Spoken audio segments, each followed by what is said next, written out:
Sebanyak 34 polisi dimutasi imbas kasus dugaan pemerasan terhadap puluhan warga negara Malaysia dalam ajang Festival Musik Jakarta Warehouse Project beberapa waktu lalu. Sementara kasus ini semakin ramai jadi perbincangan tidak hanya di dalam negeri tapi juga di luar negeri. Lalu akankah Indonesia akan masuk dalam daftar hitam bagi para turis untuk berwisata? Tentunya terkait hal ini saya akan berbincang dengan Ketua Umum Ikatan Cendekiawan Pariwisata Indonesia, Profesor Azril Azhari. Halo, selamat malam Prof. Azril, apa kabar? Selamat malam, apa kabar? Terima kasih, sibuk terus ya. Sama-sama ini, Prof. Semoga baik-baik saja dan tentunya kita selalu dalam lindungan Tuhan Yang Maha Esa. Prof, respon Anda tentunya ini dengan dugaan pemerasan yang dilakukan oleh oknum anggota kepolisian. Bagaimana respon Anda? Ya, ini adalah suatu festival ya, annual dance music festival yang dilaksanakan setiap tahun dan ini terbesar untuk di Asia ya. Yep. Dan kalau kita lihat bahwa kejadian ini kan sebenarnya berulang gitu ya. Artinya bahwa frekuensinya jumlah itu kebetulan tidak terdeteksi. Nah, kemudian tidak terekspos. Yep. Nah, kalau kita lihat kegiatannya, bahwa kegiatannya ini kan suatu kegiatan yang sudah 13 kali pertemuan atau konsernya. Nah, dan mulai 2008. Ya, tetapi tahun 2009 dia tidak, kemudian waktu COVID 2 tahun 2000 sama 2001 dia tidak laksanakan. Jadi artinya 13 itu kan sudah sering dan dia juga mendapat apresiasi dari berbagai negara. Nah, ini kan cukup bagus sekali. Yep. Nah, kemudian kalau kita lihat bahwa pemerasan ini sebenarnya kalau itu betul ya, jadi dugaan ini kan ada sebenarnya di KUHP kita. Jadi pasal 368 ayat 1 itu jelas sekali. Bahkan disebutkan terkena pidana itu maksimal paling lama itu 9 tahun. Jadi jelas sudah ada undang-undangnya, ada juga peraturannya. Dan kalau kita lihat rata-rata dari yang kejadian kemarin ini dari 2,5 tadi disampaikan oleh Mas Iqbal, 2,5 M tadi dengan 18 tenaga yang menginikannya berarti 138 juta per orang rata-rata. Nah, kalau kita bandingkan dengan kejadian juga yang serupa beberapa waktu yang lalu di Puncak, nah itu kan levelnya kan lokal, masyarakat lokal. Jadi artinya hanya 800.000 rupiah dengan lokal kecil. Tapi ini kan internasional dan yang melakukannya itu adalah aparat dan juga pejabat. Nah, ini yang jadi masalah. Nah, tentu dah menjadi dampak yang sangat besar, iya betul.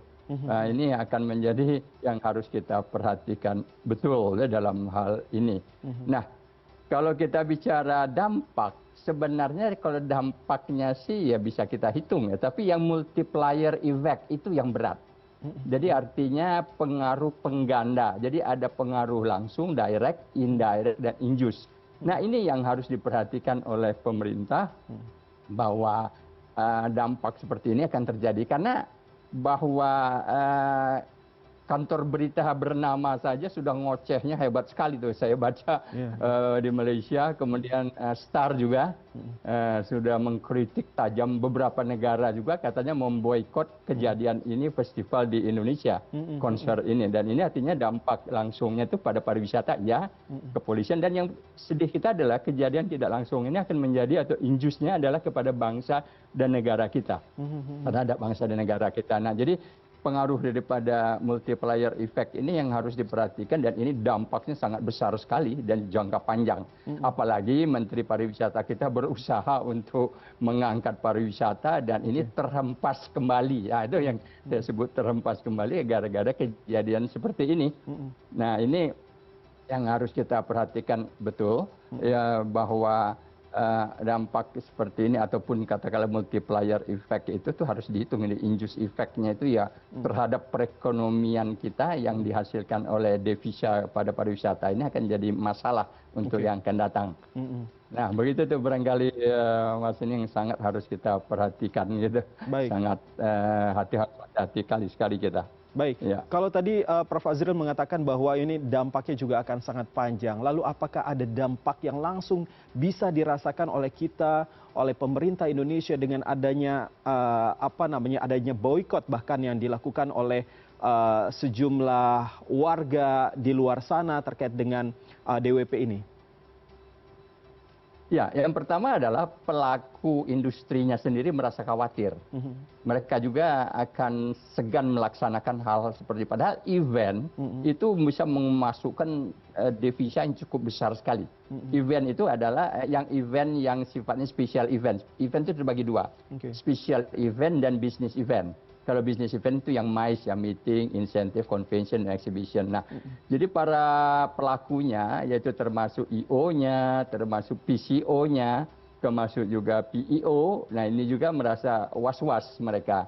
Di samping yang kejadian cepat lagi adalah beberapa negara sudah memberikan tanda tanya, bahkan mungkin akan memboikot kalau konser itu dilaksanakan di Indonesia. Nah, jadi konsernya sendiri, pelaksanaannya di Indonesia itu jadi masalah.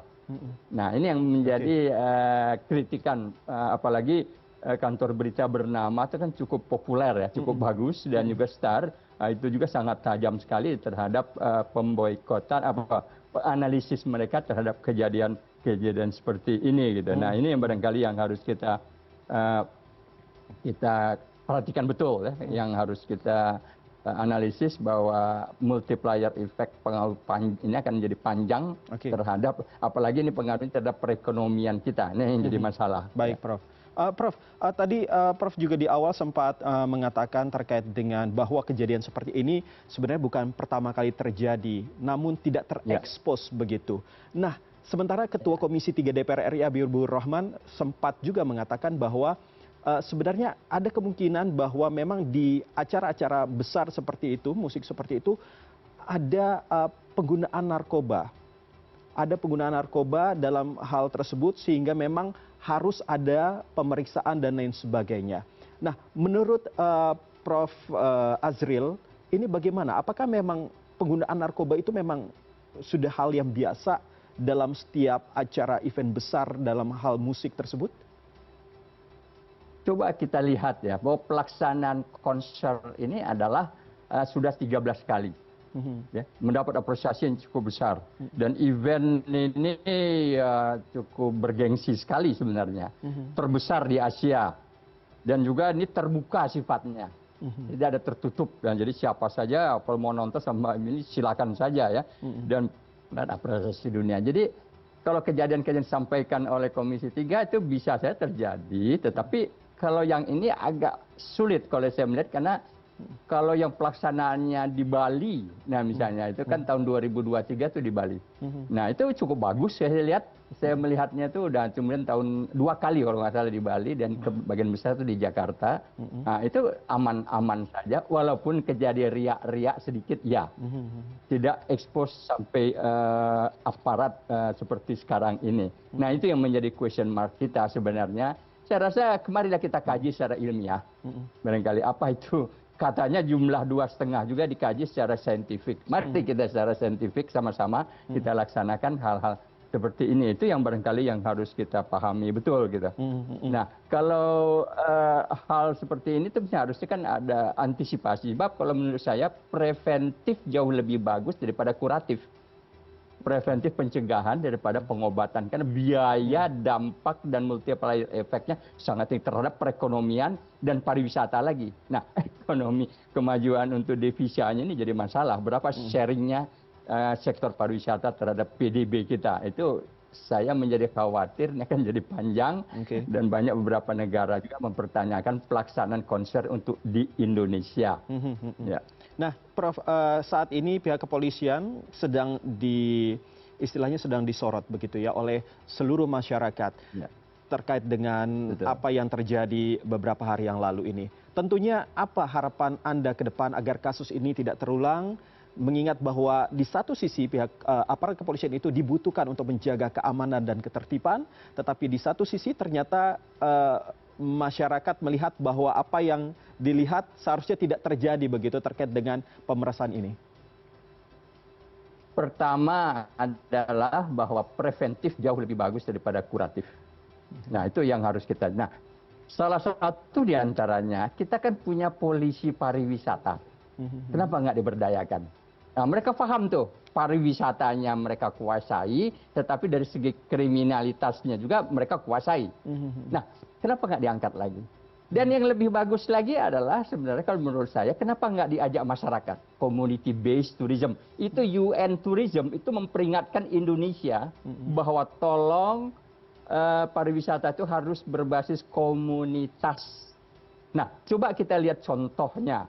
Bali, dia kan punya pecalang ya. Iya. Nah, pecalang itu kan masyarakat. Nah, ini bagus sekali. Kalau saya menyebutnya pecalang ini menjadi polisi adat. Nah, ini komunitas, kita punya satpam. Nah, juga masyarakat juga ya. Nah, kenapa nggak kita laksanakan? Kalau yang ke polisi itu boleh-boleh saja, tapi kan harus ada tempatnya di mana zone-zonnya. Nah, polisi pariwisata itu kenapa nggak diberdayakan sekarang? Dan kita ingat, kita sudah diperingatkan oleh UN Tourism, karena bukan UNWTO sekarang, tapi UN Tourism diperkenalkan, dunia menyatakan bahwa Indonesia hati-hati bahwa harus community based tourism. Seperti Danau Toba itu juga akan jadi masalah nantinya. Nah, inilah barangkali kita membangun pariwisata itu harus memberdayakan masyarakat itu sendiri, baik income-nya, baik keikutsertaannya pada kegiatan-kegiatannya.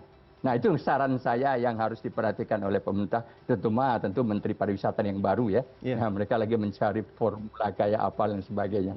Dan itu penting sekali bagi saya. Kalau tidak jadi masalah community based tourism.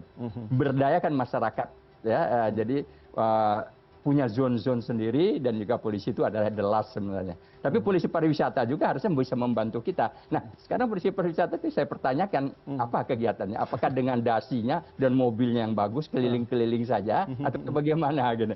Nah, itu saya pertanyakan juga barangkali. Baik, Prof, tentunya terima kasih atas insight-nya, tapi walaupun begitu kita juga tetap berharap apa yang terjadi pada beberapa hari yang lalu ini tidak terulang kembali, yang tentunya bisa mencoreng institusi kepolisian. Terima kasih sekali lagi Profesor Azril Azahari, Ketua Umum Ikatan Cendekiawan Pariwisata Indonesia, sudah berbincang dengan kami di malam hari ini.